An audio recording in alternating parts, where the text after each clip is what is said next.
Welcome to Perspectives with Wenchi Yu, where we discuss Trump 2.0's policies and politics and their implications for Asia, China, Taiwan, and beyond.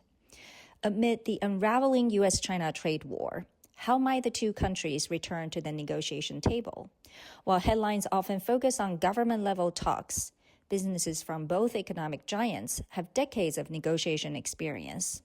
As former Silicon Valley Bank executive Ken Wilcox notes in his book, The China Business Conundrum, ensuring win-win doesn't mean lose twice.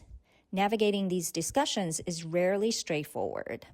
He characterizes the complexities as one bed, two dreams, a key reason why the bank's joint venture with Shanghai Pudong Development Bank fell short of expectations. Reflecting on these lessons, Ken advises businesses entering the Chinese market to be thoroughly prepared, understand their leverage, study Chinese negotiation styles from works like Sun Tzu's Art of War, and cultivate strong government relations, recognizing the ultimate control of the government and the Chinese Communist Party over key decisions. Join me in my conversation with guest Ken Wilcox to gain deeper insights into negotiating with Chinese businesses, particularly as the leaders of the U.S. and China will soon embark on critical economic negotiations. Ken is the CEO of Silicon Valley Bank from 2001 to 2011 and Vice Chairman of SVB's joint venture in Shanghai until 2019.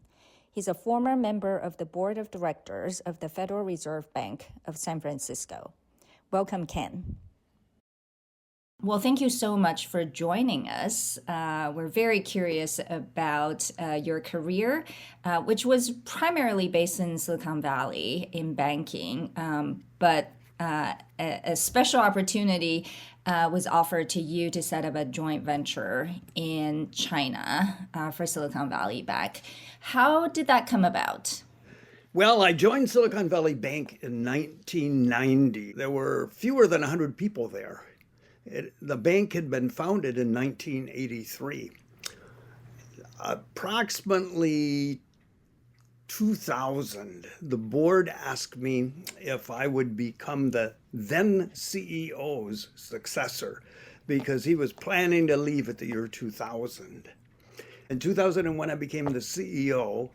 And in my first couple of years, I made 2 or 3 big decisions. I think CEOs should only make big decisions. One of them was to concentrate exclusively on technology. My second big decision was not just to focus on startups, but to keep those companies with us longer, the ones that succeeded, until they were big companies, because there's a lot of work taking care of the startups and you don't earn much money doing it. But the big companies are ironically less work, and actually you earn much more as a banker. And then the third decision was we had pretty much market saturation in the US at the time, and we decided that it would be good to go into innovation centers around the world. And we targeted all the big ones. We targeted Israel, we targeted Europe, various places, we targeted India, and of course, we targeted China. We first started going to China at the same time I became CEO. And then we kept going and kept building up our base in China until 2 things happened. One was I'd been CEO for 10 years. This would have been 2010. And it was really time for me to retire. And the other thing that happened in the same year, approximately, was that we got word from Beijing that the Chinese Communist Party really wanted us to come to China. So basically, when you were the CEO, you did see the opportunity to do business with especially Chinese tech companies, right? In the early 2000s, Absolutely. I think that's when China's tech sector started to really take off. And then second, after servicing your companies from Silicon Valley, there was the desire to maybe be closer to your clients. But in the meantime, the Chinese government also invited you to join them. That's exactly right. Up until the end of 2010, we didn't have a banking license in China. So we served a lot of Chinese startups, but in a way that I think you're probably familiar with. Those startups set up shell companies in the Cayman primarily. And so we would bank the shell company in the Cayman, and the shell company in the Cayman would lend the money that we lent them to the startup in China. Yeah, if you can explain not in detail, it's the called VIE model, commonly Yeah. used by Chinese companies, but in recent years, there seems to be some kind of crackdown by the government on that Yeah, business and at model. that time it was okay to do it. It was just cumbersome. Yeah. So we were doing that, and the Chinese government got wind of us, and they became very interested in having us come over. And And therefore, so it was a formal invitation from the it Chinese was government. more than formal. It was they definitely did everything they could to get us to come. And at the time, I was in the act of retiring, having been CEO for 10 years. But the board was very much interested in this invitation. So they made the decision that they would accept the invitation and then began looking around for who they were going to send. And it turned out I was the only one who wanted to go. Nobody else wanted to go. It was not anti-China so much as everyone was in a career path. They had kids in school and they had spouses that were working. And my wife and I were free to do what we wanted. When I told her about the opportunity, she said, "That's amazing. Of course we're going to." You have to be adventurous enough and it has to be the right time. And I want to go back to when you said it was more than a formal invitation by China. So clearly it shows, and this is what's interesting about China, when they wanted something, they really wanted it. Can you say more about the idea of joint venture? Was that agreed upon? Who offered that idea? Was there any negotiation in terms of other possibilities? No. The short answer is no. The people that we spoke with, and these were relatively high level people in the Chinese Communist Party, they were determined that we come over, but there was a lot of negotiation about some things, but there was no negotiation about the concept of a joint venture. They And made did it the very Silicon clear. Valley Bank wanted a different business model, or basically joint venture is the only option you knew or you Well, wanted? I think if we had been left to our own devices, if they hadn't had the plan all set in their minds already, we probably would have liked to go independently because Mhm. we've gone everywhere else independently, including countries that are as different from the U.S. as India. But in retrospect, I think it was probably best that we went the joint venture route. But it wasn't something we had a lot of choice about. It was it was determined that that was what was going to happen. In fact, let me take just a minute and describe some of the initial meetings we had starting in 2009 and extending into 2010. I started to have a series of meetings with a man that I'm sure you'll recognize his name, Zheng Sheng, who Mm-hmm. was at the time party secretary of Shanghai. But ultimately, when Xi Jinping came to power in the fall of 2012, he was elevated to the standing committee. So by the end of 2012, he was one of the seven most important people in China. And he met with me several times in 2009 and 2010. And this is what he said. He said, "Ken, we have looked over the entire world for the best bank to come to China and help us learn to finance technology companies. And your bank is the best one." And then when he added better than Goldman Sachs. Of course, Goldman Sachs wasn't even a lender at the time. They were just an investment bank, but including Goldman Sachs. And then he paused and he said, and including Morgan Stanley, yours is the best. And then this is the part that will really make you laugh, I think. Then he said, and Ken, I've met so many Americans, and you are probably the smartest American I've ever met. So tell us why you were saying this. Did you, looking back, did you feel that you were somehow, tricked into this? At the time, I knew I was being played because, Okay, even at that time, you already felt that. even Okay. at that time, I knew I was being played. But I would say two things. One is it felt good. Hmm. And the other one was it coincided with my desire, which was to build a bank in China. So I felt, he's going to put us on the road to success. But of course, he said, we'll have to set up a joint venture because, the joint venture is for you, Ken. It's not for us. It's Hmm. because China is so different from what you're used to as an American. You really need somebody to guide you, and your joint venture partner will guide you. Hmm. And he said, and by the way, you don't have to worry about it because we've already selected a joint venture partner for you. It was just like a shotgun wedding.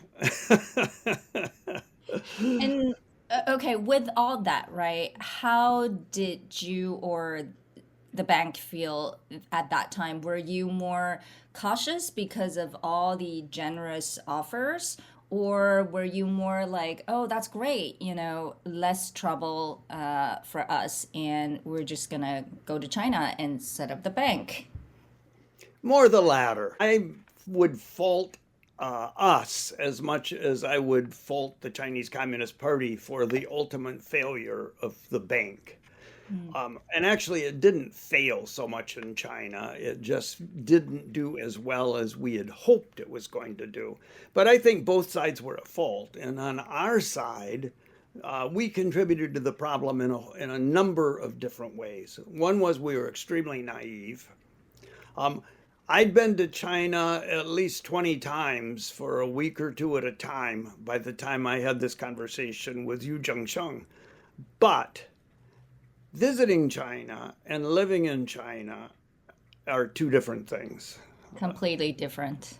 And the second thing I would say, and this is true of almost all companies that go to China from the US, it's ultimately the CEO who makes the decision because that's a big decision. And CEOs in any country probably, but certainly in the US, people don't get to be CEO by being bashful.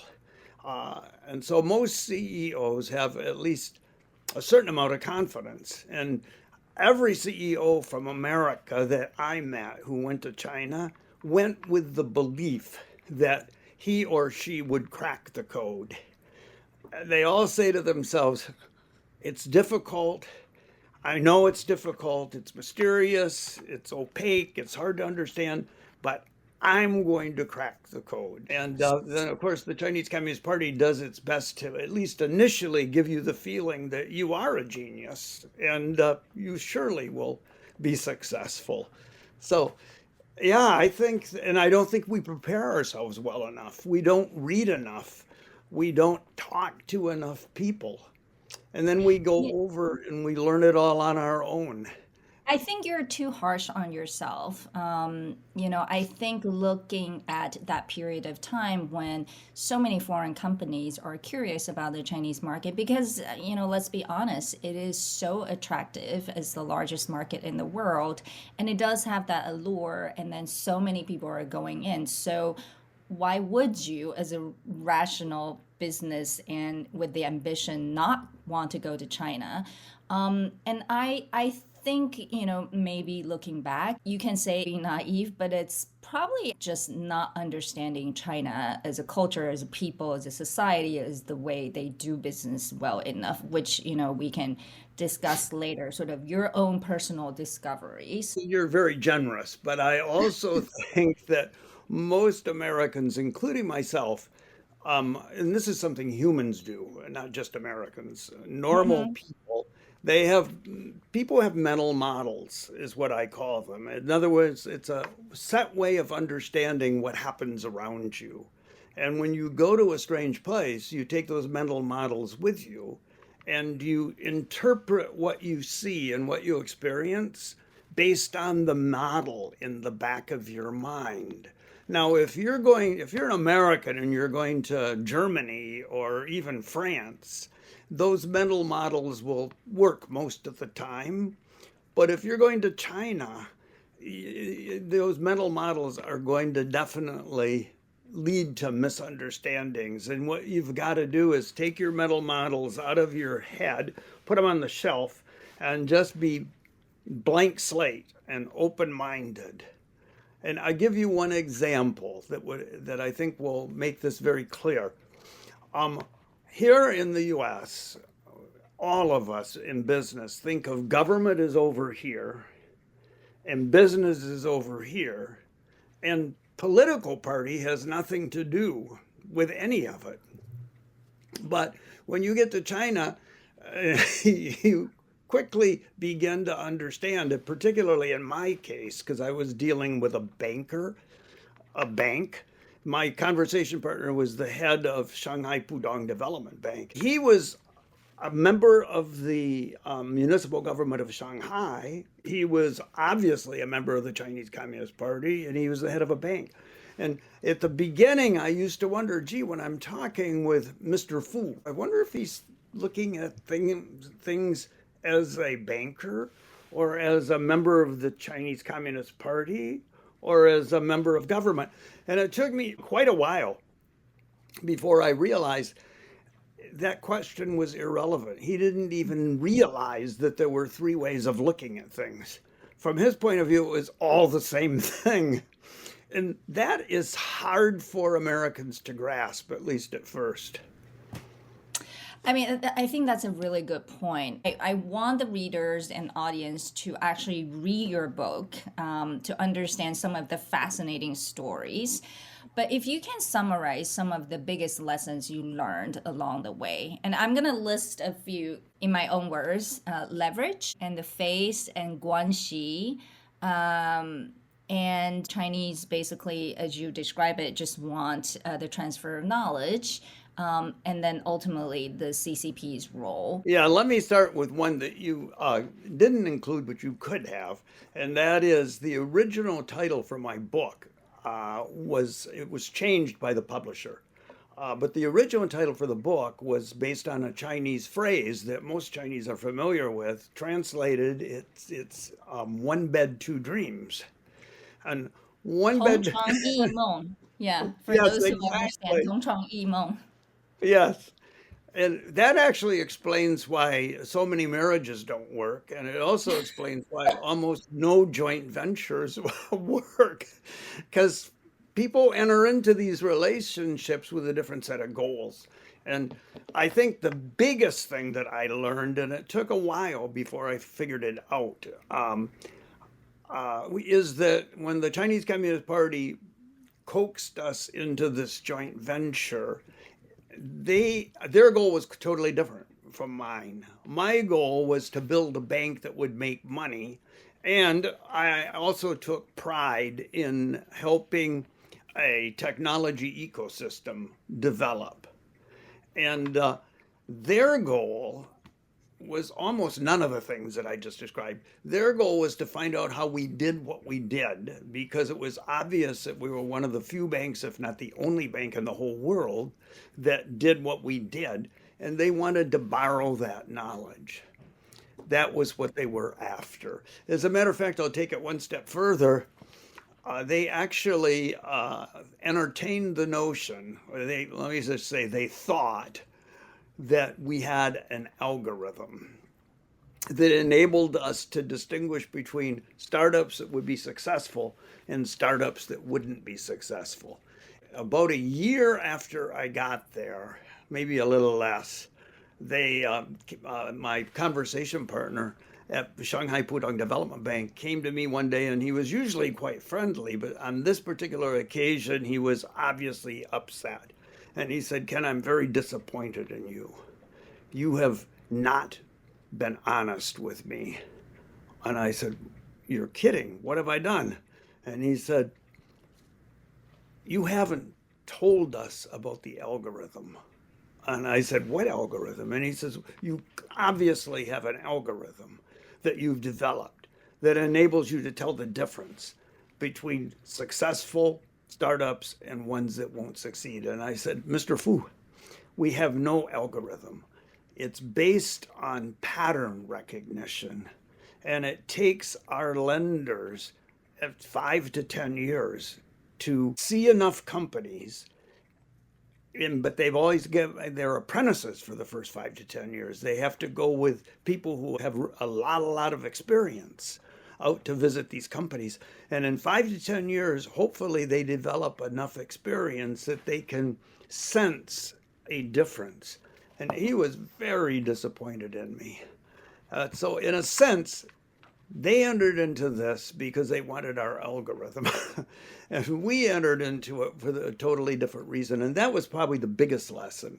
So how come that kind of communication didn't take place before both parties enter into this joint venture? Were you guys like That's a good dancing around what you wanted out of this? Yeah. Well, I think they said a lot of things to us during the negotiations, which took quite a while, by the way. We negotiated the so-called shareholder agreement for almost a year before we all signed it. And I don't think that they were completely forthcoming with us. I thought we were being forthcoming. If they had asked us if we had an algorithm, we would have said, "No, we don't have an algorithm." But the other big thing that I learned, and you mentioned it when you used the word leverage, and that is that, in my opinion, and if I had understood this before I got to China, I would have approached things differently. In my opinion, the negotiation style that's used in China is quite a bit different from the negotiation style that we're taught in business courses in the US. That's not to say everybody does it the way I'm about to describe. I think our president, Mr. Trump, doesn't use the approved American negotiation style at all. But basically, everybody in business that I know at some point in time is forced to take a seminar on negotiation based on a book called Getting to Yes that was produced by something called the Harvard Negotiation Project about 40 years ago. And Getting to Yes basically says, Wenchi, you and I are working on a project, we're negotiating with each other, and it's my duty to understand your needs and your duty to understand mine, and we're supposed to work together to craft a solution that makes both of us happy. And what I learned was that the Chinese Communist Party has not read that book. Nor do they have any intention of it, because in China, I think negotiation is largely based, whether people realize it or not, on the 2,000 plus year old tiny little book called The Art of War. The Art of War basically says that the goal of war is to win. Which is by Sun Tzu, right? Yes, that's the Yes. one. And if it's easy to read. It takes about 45 minutes to read it. It's a short book, but it basically says it's better to fool the enemy than to fight the enemy, because fighting could be painful, but if you fool the enemy and win, that's the highest goal. And I think that whether Chinese people realize it or not, the people in the party at least are using at the back of their minds, they have the art of war as the playbook for negotiation, which means that a good negotiator will figure out what their leverage is, and they will use their leverage to win. And a good negotiator's job is to identify their own leverage and to do their best to maintain their leverage. When you've got two people, let's say, negotiating with each other, and one is using the one method and the other's using the other method, the person who's using the getting to yes method is likely to get run over unless they're smart enough to figure out what's happening and start applying the same principles themselves. Are are you almost inferring that the traditional Western, let's just call it Western or American way of negotiation may not be as effective compared to the Chinese 2,000-year way of negotiation? Yes, I'm very definitely saying that. And in fact, I have to admit, when I tried to use the method that I was used to, and by the way, not everybody in the U.S. uses that method. There are plenty of people like our President Trump who uses a method that, if anything, looks much more like the art of war. And the other thing about that method is Chinese in general don't pay a whole lot of attention to contracts. In other words, you can spend months negotiating a contract, because that's what Americans typically do, is spend months negotiating a contract and trying to make sure that it's just right. And then they're disappointed when they find out that their business partner, their counterpart, isn't really following the contract. Because what happens in China is that if the business partner wakes up one morning and decides that their leverage has improved, they just ignore the contract and in effect create a new one. And in fact, that actually happened to me about a year into our 4 years in China. One of my employees came to me one day, a guy that I really had a lot of faith in, and I still do. He's a very honest guy. And he was clearly out of breath and upset. And he said, "Ken, I don't know what to do. Mr. Swun, who was in charge of all of the joint venture contracts, Mr. Swun told me this morning that he's ripping up the joint venture agreement, the shareholder agreement, and he's going to renegotiate the whole thing." And it was right after the Shanghai Pudong Development Bank discovered that we don't have an algorithm, or I told him we don't have an algorithm. And this employee of mine said he's written a letter to our board in the U.S. and he wants me to deliver this letter to your board in the U.S., but he doesn't want you to know about it. And I thought, oh my God, how could this happen? So I went to Mr. Fu, the president, and complained vehemently about this. I said, how on earth could this happen? And Mr. Fu said, oh, don't worry about it. Mr. Swun is just being silly. Don't pay any attention. But it was later that I figured out or found out why Mr. Fu had that reaction to Mr. Swun. And it's because we hadn't put our capital into the bank yet. So and he needed our capital. Can I also summarize just the lesson learned from my point of view? In a sort of the world that we're more used to, you could have winners and losers, but perhaps in Chinese mind, they can never be the losers. So if the situation is not to their advantage, they will try to change the course. So it eventually lead to them also being the winners. I think that's right. Mm-hmm. I don't disagree with that at all. And by the way, I hope you realize I'm not really saying there's something bad about what they do and something good about what we do. I'm just saying it's different. Mm-hmm. And it's very, very different. Yes. Unless you're prepared for it, you're going to get surprised. Yeah. And I have to share this since you talk about contract, and this has come up. in my various conversations, and even dated back to the late Qing dynasty. I think there's always this discussion about how Chinese don't respect contracts. And some Chinese actually argue that it's not that they don't respect contracts, it's more if the current agreements in the contract don't work for them anymore, they do want to change. So in their mind, that is just the way it should be.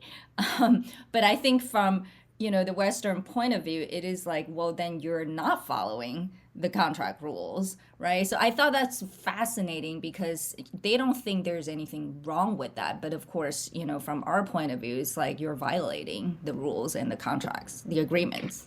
Yeah. I think that's exactly right. And I think that if Americans are going to go to China, we're not going to change China. There's absolutely no way we're going to change China. And so we shouldn't go unless we understand what we're getting into and accept what we're getting into. And we can play the same game if we want to. I mean, we can approach it the same way. And it would be smart to, because when in Rome, do as the Romans do, right? So I'm not saying they're wrong. I'm just saying that unless you understand what you're getting into, you're tempted to come to the conclusion at some point Yeah. that that's not fair. They're wrong. They shouldn't be like that. Well, they are going to do that, and you have to accept it.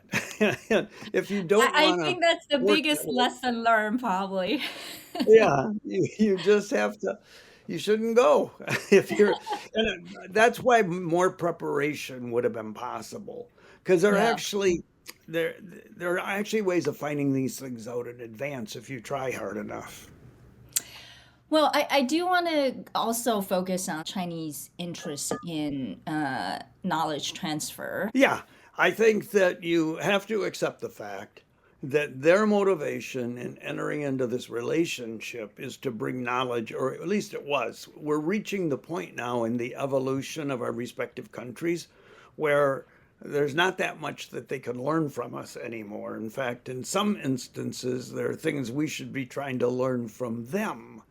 It can be technology, it's not just technology. In our case, we really don't have technology. We just have a way of doing business, a way of making loans that other people can learn from or might wish to learn from. And that's their goal. By the time Mao died, he had so undermined the university system that there was a general absence of a knowledge base in a lot of different areas. And when Deng Xiaoping came to power a couple of years later, you probably know about his famous trip. He put together enough money to take a handful of his closest associates on a trip to various countries, and they were somewhat shocked to see how far ahead these other countries were technologically. And he said, and I would have done the same thing, we've got to acquire technology in particular and knowledge in general, so let's figure out how to do it. And their game plan was, we'll give Western companies access to our market. But in exchange, we want them to share their knowledge with us. And in some cases, that was stated explicitly, and people did share knowledge. And in other cases, it wasn't quite so explicit, and the joint venture partner borrowed the knowledge without necessarily asking for it. And in a few cases, you could say that they sort of stole it in a way, at least from an American point of view. But what else would you do if you were in that situation? You've got to catch up with the rest of the world. You're not going to go back to square one and reinvent the wheel. Also, one of the things was what we might refer to as copying, because Americans get very upset when they feel that somebody is copying something that they have created. I remember one instance that will stick in my mind forever. It was about at the end of my first year of living there, and I got invited to a conference it was being put on by the government. Most conferences are being put on by the government. And it was supposed to be a conference about how to lend money to technology companies. And that was one of 5 speakers. They had 5 or 6 speakers there. And I was shocked that they even had other speakers, because at that point in time, there wasn't any bank in China that knew how to do it, the way we knew how to do it anyway. And then I was even more shocked when I discovered that the speaker who was just ahead of me was from Shanghai Pudong Development Bank. It was a guy who was on our board, and he knew nothing about it.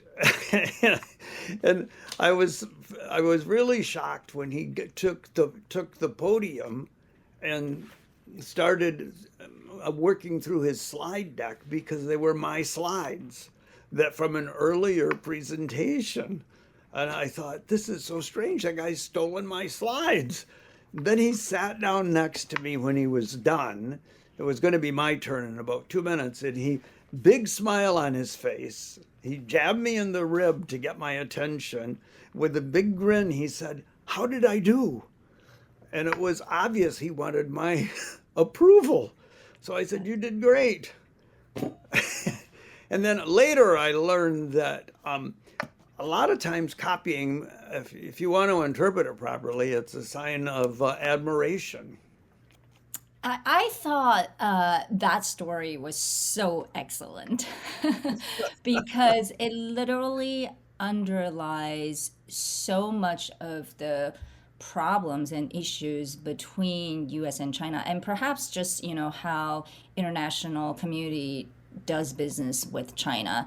And then, we saw sort of the IP theft as such a big issue for the last, 2 decades or so, right? But using their point of view and the example that you just gave, I mean, copying is actually a sign of admiration from their point of view. And they copy each other all the time, too.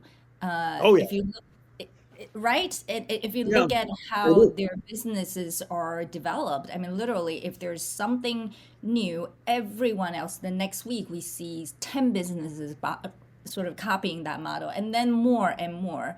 And so I want to get to the bottom of it from the Western point of view. So much of this kind of behavior is just wrong. Placing judgment on and values on it, it is wrong. From their point of view, it is not wrong. That's the way it is. And so, how do we really address those differences? Well, you've struck on a central question, and you know that it's very difficult to answer that. But I'll tell you the way I think about it. This is the way that I would think about it. Um, Number one, I've got the option of not going in the first place. So that's a possibility. But I decided that going was worthwhile. And even in retrospect, I still think it was worthwhile. So that's number one. Number two is, if you go with the intention of changing all of Chinese business practices or culture, you're not going to, it's not possible. So don't go with that plan in mind. If you feel offended by having things copied that you don't want copied, I think you besides staying at home, or as one option, or as another option, just rolling over, there is another option, and that is you need to learn how to negotiate the way people negotiate in China. Number two is, I think that if you want to get paid for it, you're going to lose your technology over time. But if you want to get paid for it, make it clear you want to get paid for it. And I also think that we Americans typically want to get everything handled up front. And we want to get it handled all at once. And we're in a rush to get there. We're not, the Chinese negotiator will have a lot of patience, will postpone things, sometimes in a very annoying and aggravating way. You have to learn to have patience. And you have to learn to say, if everything is going to be a quid pro quo, I'm going to make each step in the process a small one. And in other words, I'll give away this tiny amount of technology, and in exchange, I'm requiring you to pay me. And I'm not going to give away the next amount of technology until you've paid me for the first small amount. And I'll just do it in very small increments and never give more than you've paid for. And I think that's the only solution that I can think of, because it's all about leverage. And your leverage is you have something they want. Well, can we also talk about the role of the CCP? I think that is a fundamental difference in terms of how China works Oh, yeah. vis-a-vis the system that we're used to. So, what are your greatest lessons learned from being All there? right. So when about a year after I arrived, we finally got the license. We had to go through all kinds of things in order to get the license, but we finally got the license. And unfortunately, when they gave us the license 1 year in, they told me two things that shocked me. One of them was, here's your banking license. We're so happy that we can give it to you now. But then they also told me, unfortunately, China works different from the US. And in the US, if you get a banking license, there's just one license. And it enables you to do what any other bank would do. In China, a bank like ours would need between 15 and 20 different licenses.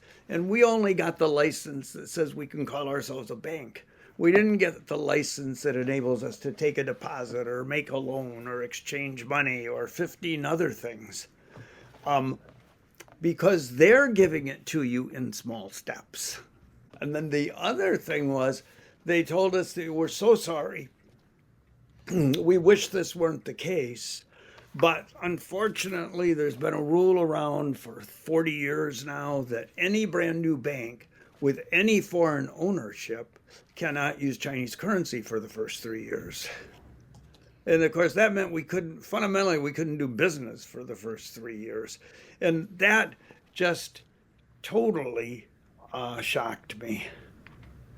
I just couldn't believe that was really going to happen. Did you think they came up with that idea halfway through your partnership, or that was always in the back of their mind? They just didn't share that upfront. I'm pretty sure it's the latter, not the former, but I don't know. I honestly don't know, because laws in China, there are a lot of laws in China, a lot of them. And some of them, I know of situations where the law doesn't get really invented until after the person who's broken the law has broken it. So I think sometimes they make it up along the way. But I think that, I wanted to point out that after 3 years, we were finally given permission to use Chinese currency. And then at the very same time that they granted us permission to use Chinese currency, they said, you know what? This goes back to the copying thing. They said, you know what? We admire your bank so much that we've decided to start one of our own using your bank's business model. And it's a completely different one. Yeah. Yeah. And Gosh. I thought that I didn't know whether to laugh or cry, but I thought it was really funny in a way. All these things seem so hard to believe. Yeah. Even just hearing you giving the recount. But what does that mean for the ultimate controlling role that the party slash the government has? It's fair to say that fundamentally, the Chinese Communist Party can control anything they want to control. Um, and if they're not controlling what you're doing, it must be something that they're not terribly interested in, or it must Exactly. be something they consider innocuous. So Exactly. I met some guy a couple of years ago who said that he'd been in China for 20 years. He'd married a Chinese woman. He had kids. He'd started a company. Everything was going great. The party treated him wonderfully. And he couldn't understand why anybody would have any complaints. And then I said, well, what does your company do? And he said, well, I'm a spatulist. I make spatulas for barbecuing. And I thought to myself, well, you know what? I don't think the Chinese Communist Party cares about barbecue spatulas.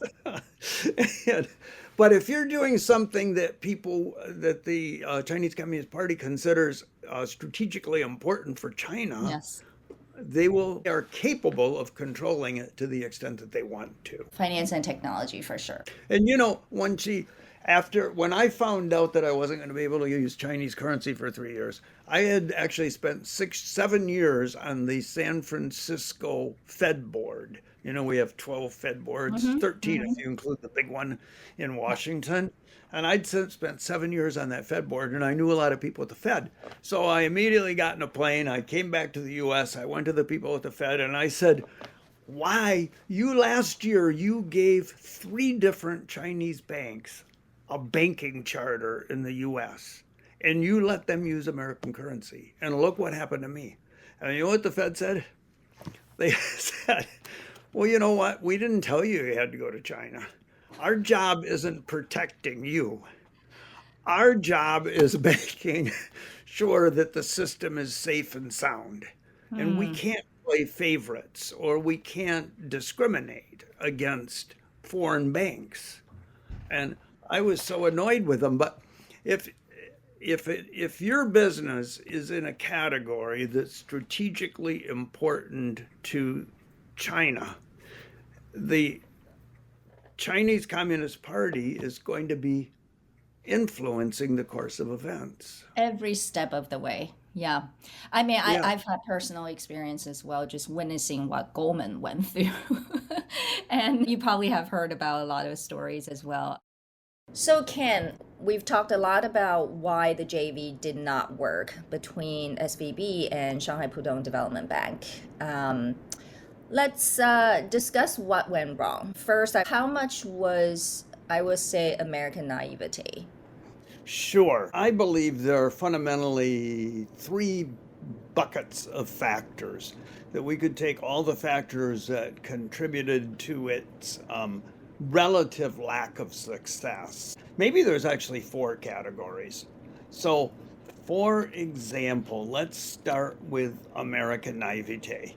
I do think that we Americans, not everybody necessarily, some people are better traveled than other people, but in general, we don't know as much about the outside world, about other countries, as would be desirable.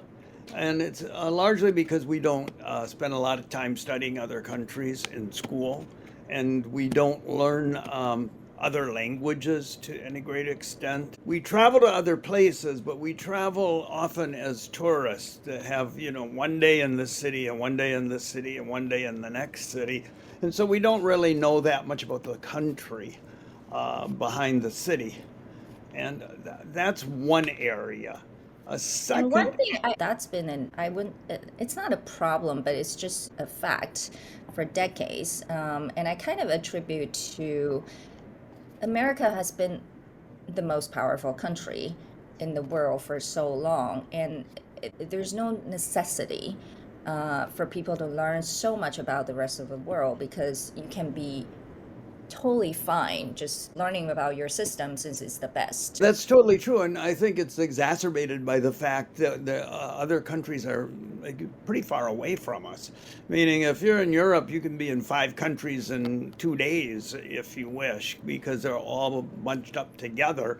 And even in Asia, there are parts of Asia where you could be in several countries in the course of a week. But in the U.S., We only have border on 2 countries. Yeah. The other issue, though, I think, is that we have these mental models. We have this belief about the way the world works, and it's kind of silly in a way, but we almost all, or at least often, I was going to say almost always, but often passively assume that the rest of the world operates the same way we do. So I give you a perfect example. My successor in China was a guy who did very little in the way of travel outside of the US. I remember when two things that were really funny that I thought at the very beginning of his tenure in China. We overlapped for a short period of time. I tried to give him a mind dump on everything I thought I'd learned, but he wasn't the least bit interested. I do remember he said one thing that made me laugh out loud, and that was, every year I sent small teams to different adjacent countries like Korea and to Singapore and to Indonesia to explore the startup scene and come back and give me a report, because I thought if we're successful in China, we'll doubtless want to go to other countries as well as we have on other continents. And so I had a team all set to go to Korea for the second time to some conference for startups. And he heard about it, and he very dismissively said, "Why would you waste your time doing that?" And I said, "Well, I think it's important." And he said, "Well, you know what? I'll be the judge of that." A kind of an arrogant approach to dealing with me. And what he didn't realize, he was worried about expense. He's a real penny pincher. What he didn't realize is that if you're sitting in Shanghai, you can actually get to Seoul faster than you can to Beijing. And he had no idea. In his mind, Korea was, a distant place to go to. And the other thing I remember was, the first week he showed up, he took me aside at one point and he said, "Well, Ken, it works just like the U.S., doesn't it?" He said, as long as we follow the rules, we don't really have to spend any time with government officials." And there was no point in trying to convince him, because he was so hard and fast on that one. As well as I do, and probably better than I do, that government permeates almost every aspect of life in the PRC. Yeah, that's almost like the most important thing you have to do. Yeah. Well, my belief is you can follow all the rules, and if you annoy the party, you can be in trouble.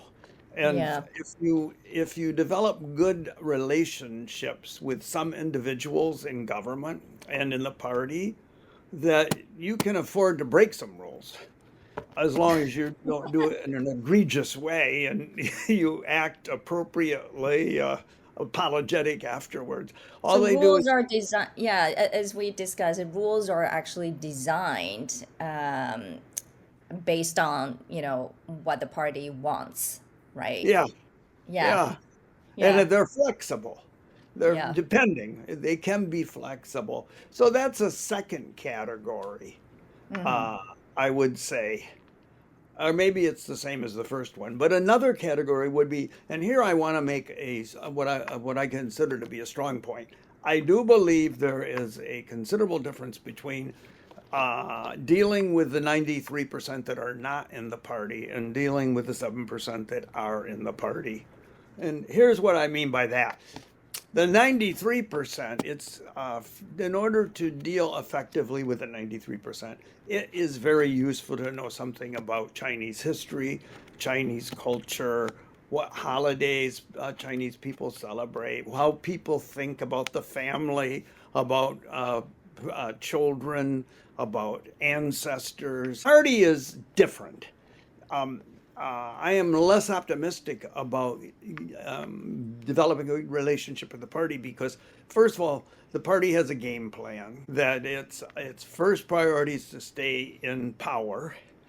It also wants to help the people because it can stay in power if it helps the people. And the third thing I would say is that its plan goes beyond the borders of China. The game plan of the Chinese Communist Party includes ultimately the whole world. By that, I'm not meaning to say that the party wants to govern the entire universe, but I do think the party wants to change the norms or bend the norms in terms of international behavior and convention in a way that makes them easier for them to have influence over time. And that's a very important point because, any country can govern its own country or society in any way, right? It's harder for others to get involved in or interfere. But on this, what evidence, that you've noticed that gives you this conclusion that China does want to go beyond its borders and try to influence others? Not even influence. I mean, it sounds like it's more, right? Every country is trying to influence others in some way or the other. But are you implying there's more? Oh yeah, very definitely. I'm implying there's more. China in the past a decade or two has gotten very much involved with international organizations that set standards, especially with regard to technology and with regard to trade. And they are very much interested in having being in a position to help set standards.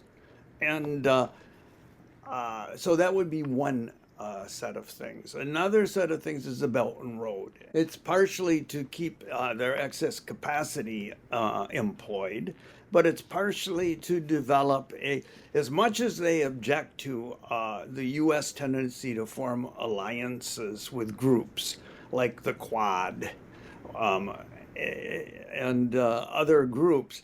They're constantly saying they shouldn't do that. That's wrong. The U.S. shouldn't form these alliances with other groups. But that's what the Belt and Road is all about. Actually, it's a huge alliance, and it has a slightly different aspect to it. It's much more economic in terms of building infrastructure, but ultimately it's designed in a way to help China militarily also, because it enables China to get closer to and more involved in ports around the world, which will help its growing navy. So I do think the Chinese Communist Party has aspirations and it's not surprising, because if you know anything about the history of Marxism and then more importantly Leninism, it is definitely a Leninist party, and a Leninist party has two goals really. One is to stay in power,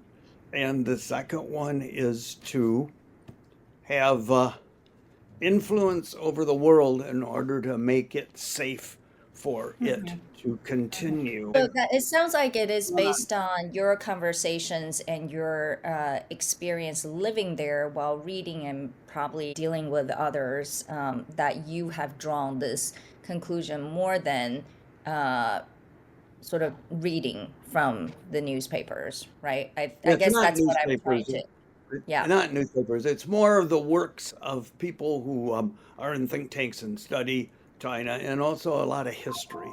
I've read in the last 15 years, I've read well over 200 books on Chinese history, Prior to moving to China, you probably wouldn't call yourself a China expert, but after that experience, not only based on your living and business experience there, but also your interest in China continued. And why has that become such an important part of your life? It's hard to really know for sure. But I would say that I find China fascinating. And I would say that I don't want to sound too sentimental, but I have really enjoyed my relationships with Chinese people. I'd say at least 50% of my friends today are Chinese people. You can't make generalizations about large groups of people that always hold, but I've found Chinese people in general to be interesting, fun to be with, And I enjoy my social activities with Chinese people, and I enjoy my intellectual discussions with Chinese people. So, and the other thing is, it is, after all, a huge force in the world. It's amazing to me that there aren't more people that spend as much time as I do thinking about it. Beyond its significance and importance, that's part of the reason why we all have to pay attention to it, but also intellectually is a very interesting place, exactly because it's so different from not only American, but the Western culture, civilization that we're more used to. So, coming back to why you think this joint venture has not succeeded, the model that you wanted to see, how much is because of cultural difference, or are there other ways to describe? There are other Um, ways to describe, but there are cultural differences, and they presented obstacles. There's absolutely no doubt about it. Just in terms of the way people behave. 6 months into our 4 years there, my assistant, she stopped me dead in my tracks one day, and she said she was annoyed with me about something that I had said. And she said, Ken, you're never going to succeed in China. And I said, what do you mean? Why would you say that? And she says, because your personality won't work here. You always say what you mean, and you mean what you say. And we don't do that here in China. That's a huge mistake on your part. And I thought that was so interesting. I went home and I thought about that for several days. I think I but know now what you she, get it, right? Now you yeah. understand it. Yes, I Yeah. do. And as a matter of fact, maybe I told you this too, I don't know. But as a result of that experience, I decided that I needed two people with me wherever I Mm-hmm. went. I was Yeah. learning Chinese, and I reached a point where I could express myself well enough to make clear what I was trying to say. But it Yeah. wasn't really good enough for a fast moving conversation in a business setting. So I took with me two people everywhere, the same two people, and they had two jobs. One was to translate for me, and the other one was to take notes so that afterwards we could discuss not just what they said, but what they meant.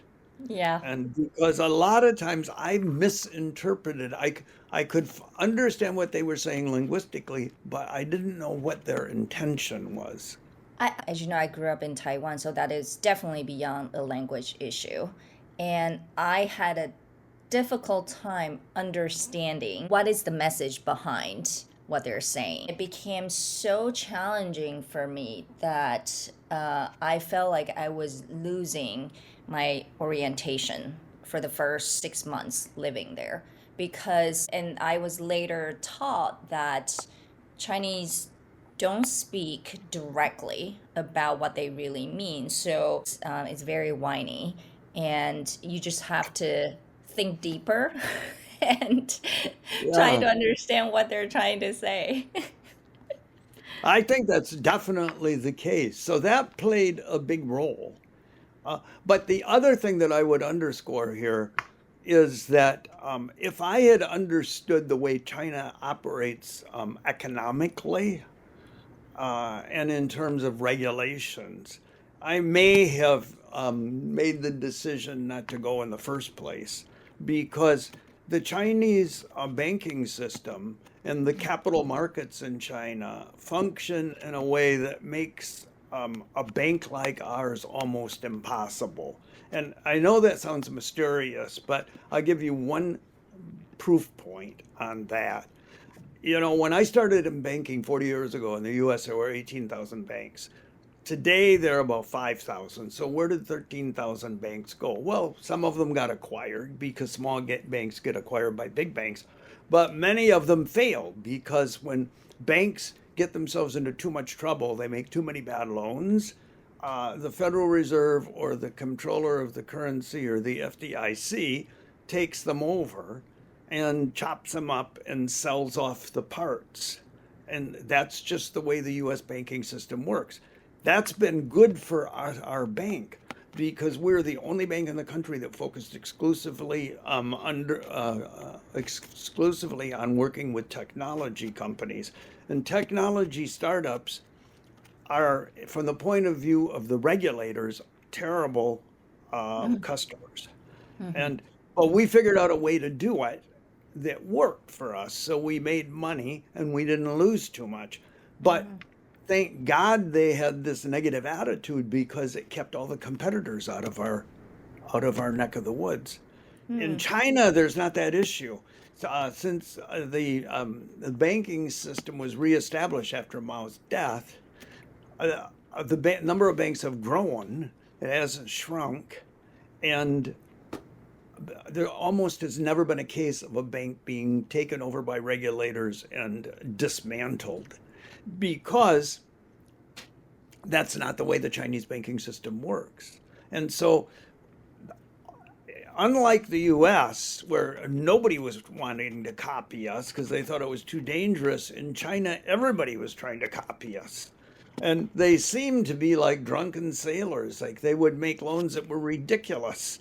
And it was because they knew that in the end, somebody would bail them out somehow. That's that's an important point. The government Yeah, still so it used just it. wouldn't work. Yeah. The other thing I will tell you is that a large part of our success was not just our approach to financing technology startups, but also that we put more than most banks in the US, we put a huge amount of emphasis on client service. We just went out of our way to help our clients. And in China, they didn't seem to value that. Their attitude, the entrepreneurs we work with, their attitude is, banks are like utilities. You buy your water or your electricity, and that's what we're getting from you is credit. And, just we want it the cheapest way possible, but we want our loans. So, given all that, how would you advise businesses going forward if they want to do business in China, especially given Trump 2.0? Yeah, I think that they need to learn a couple of things. Number one is they need to prepare themselves better than I prepared myself. Number two is it's really, really, really important to learn Chinese negotiation style because it's so different. It's really important for them to understand what their leverage is and to figure out how to keep their leverage alive, to perpetuate their leverage. And they can drop the whole thing of hiring teams of lawyers to negotiate contracts because they don't mean that much anyway. They have to be constantly working on maintaining their leverage. The next thing I would say is develop relationships with government officials and with members of the party. It's not to say that it will necessarily save the day for you, but if you don't develop them, nothing will save the day for you. So you just have to build those relationships. They're really important. And I think having reasonable expectations, understand what the motivation is on the other side, and tailor your expectations to mesh reasonably well with the goals of the business partner. And then finally, don't be in a rush. I honestly think that we shoot ourselves in the feet all the time because we're in a rush. We want to bring closure. And the Chinese business partner senses that and thinks, oh, this is really good. I've got him right where I want him now. Because, and, a lot of times the Chinese business partner or the people you're negotiating with, the people in the Chinese Communist Party or the government will stall and keep you waiting. We get very frustrated and we try to drive to closure. And in driving to closure, we often give up way more than we need to. Yeah. So there's a lot of things that you have to do differently. Well, I also, by the way, would recommend marrying a Chinese person, as I think you'll be much more successful. Well, I think a lot of people have done that. We've seen that in our time in China, probably. Yes, I think it helps to a certain extent, but I'm sure, there are also things that, probably aren't as helpful. But, I think that's right. yeah. Um, Thank you for doing the service to actually write a book about how to negotiate with Chinese when doing business. As you said, you could have prepared yourself better, but I don't think there was enough books like yours or literature or techniques that people can easily obtain prior to having that interaction with China. I think there's a ton of literature out there about Chinese history, but just not enough in terms of practical operational skills. So thank you again for sharing that knowledge and experience. As of April 14th, the US and China continue public posturing while expressing a desire for negotiation.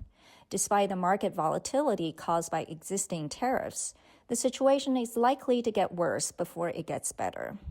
Decades of deeply intertwined economic and trade relations, only partially addressed during the first Trump administration, are proving difficult to disentangle quickly.